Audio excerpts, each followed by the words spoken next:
In this video, we're going to talk about creating compressed folders on both a Windows and Mac computer. Did you know a zipped file can reduce the overall file size by 20 to 35%? During your studies, you'll be asked to ensure the smallest file size of your uploads by zipping them before posting to the classroom discussions. Compressed files are called zip files because the extension of a compressed file is usually .zip. Understanding what a compressed file is, why it is used, and how to create and open such a file are important basic skills. A zip is an archive. It contains one or more folders that have been compressed using a software algorithm. The algorithm looks at the contents of the archive and deflates the files by finding duplicate information within the files and removing it. This results in a smaller file size for the compressed zip file. Zips allow you to save space on your hard drive. You can upload or email a large group of files as a single file. The single file format makes grouping files really easy. It's a great way to stay organized. Now we're going to look at zipping files on a PC. Windows 8 users have zip functionality built right into their operating system. To compress or zip a folder, simply locate the file you want to compress, right-click the file, point to Send To, and then click Compress Zip Folder. You can also do the same with folders.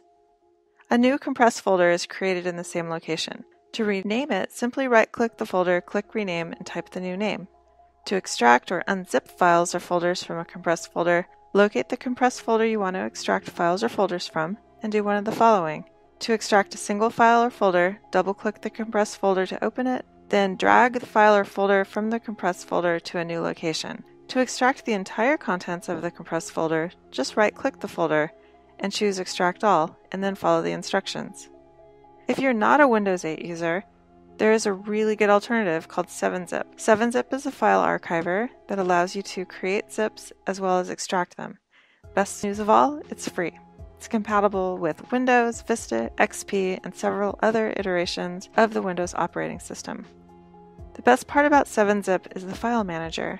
From this single window, you can add files to an archive to create a zip, or extract or open a zip file. The website for 7-Zip is simply 7-zip.org. And now we'll look at the Mac. Macs have built-in features that allow you to compress or zip files and folders on the spot. You can also simply uncompress zipped files and folders. It's all built right into the operating system. Here's how to compress files and folders. Just locate the file or folder you want to compress. You can also select multiple files and folders by holding down the Shift key and clicking, or the Command key for selecting individual items. After you've selected the items, right-click on them and select Compress. A window will appear indicating that your Mac is compressing the files or folders. Depending on the size, this could take a couple of minutes, or it could be quite quick. Once your Mac is finished compressing, you'll see a nice little zip file. This contains all the files and folders you selected to be compressed. Just send this to your friends. They'll be able to open it on both a Mac or a PC. All Mac users have to do to open the zip file is double-click it. Practice makes perfect. Zipping files works best with medium-sized files. Compressing lots of small files or one or two big files won't save you much space in the end, but saving documents in PDF format or other web-ready formats will help you reduce your file size.